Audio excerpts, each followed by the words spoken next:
And then similarly, we can find the length AC. So this guy is equal to the square of the difference of the x coordinates. So you have the cosine alpha minus this cosine beta, and then square, and plus sine alpha minus negative sine beta. So that is a plus sine beta, and then square. So now let's equate these two radicals, and then we set up one equation. Let's move to the whiteboard. So now let me copy this. So we have the length BD equal to length AC. Okay, length AC. And both of them are the radicals, right? So we can square the both sides to remove the radicals. And we have the square of BD equal to the square of AC. And after squaring, we have such equation. So that is a cosine of alpha plus beta minus 1 square plus sine alpha plus beta minus 0 square equal to cosine alpha minus cosine beta square and plus sine alpha plus sine beta and then square. Now let's expand both sides. So we use the square of the binomial formula to expand both sides. Okay, we have the a plus minus b square equal to x square plus minus 2ab and plus b square, right?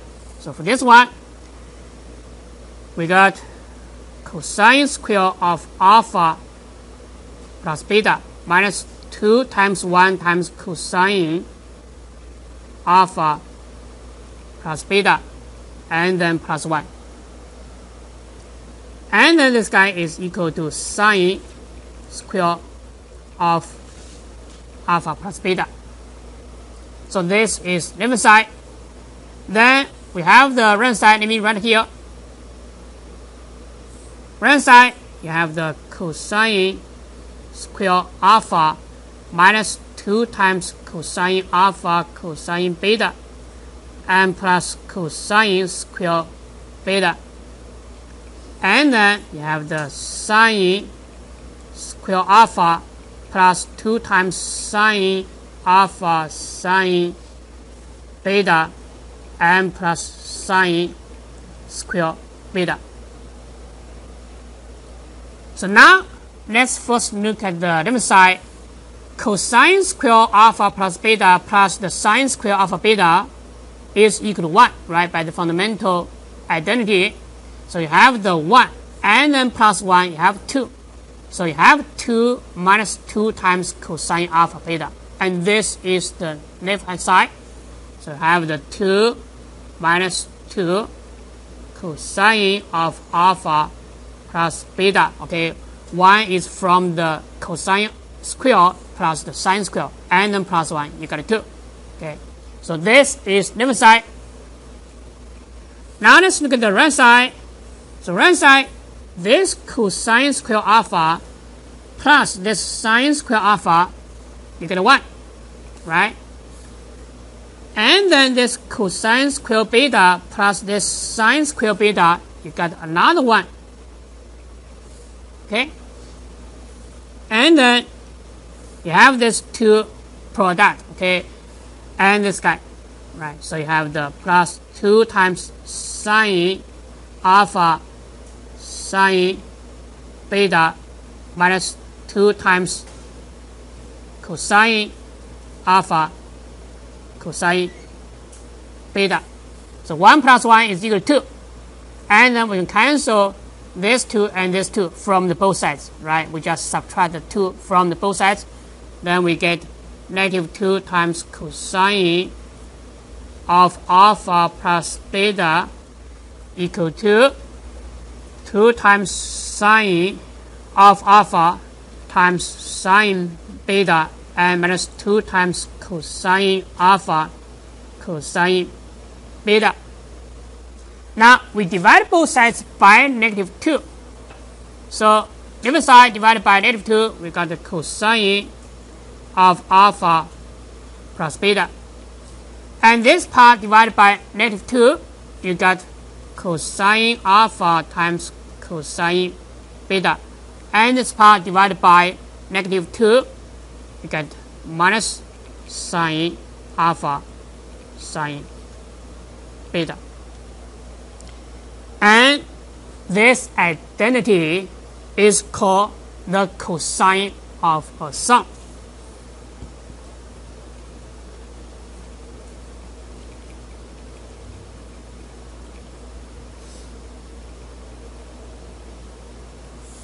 So you just need to memorize this identity and use it.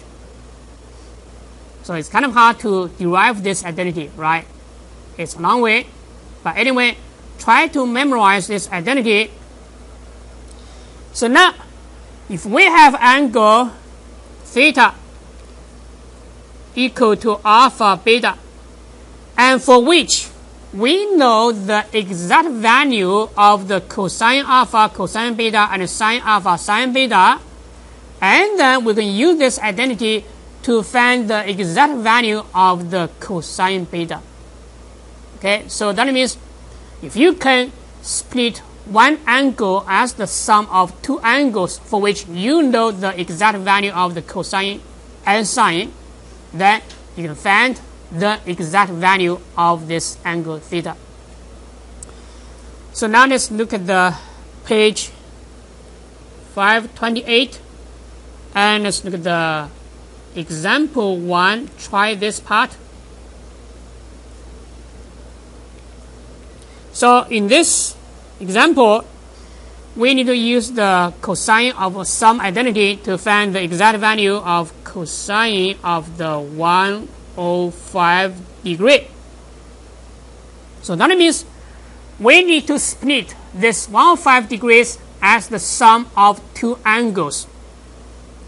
Tell me, what are those two angles? 60 and 45, right? We know the cosine sine of the 60 and 45 exactly.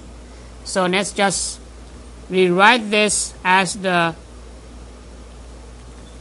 cosine of the 60 degrees and plus the 45 degrees, right?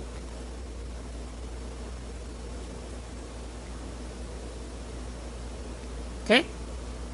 Then by this identity, this is equal to cosine of 60 degrees times the cosine of the 45 degrees minus sine of 60 degrees times sine 45 degrees. What is the cosine of 60 degrees? This guy? 1/2, right? 1/2. Okay.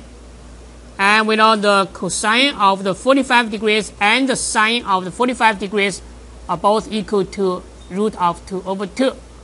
Okay, so this guy, root of 2 over 2.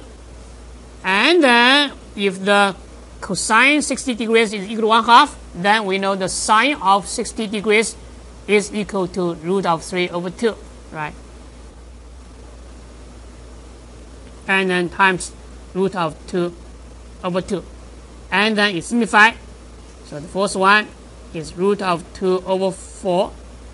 And then this guy, you apply the product rule for the radicals, you have the root of 6 over 4. Okay, you put them together, so finally you have the root of 2 minus root of 6 over 4.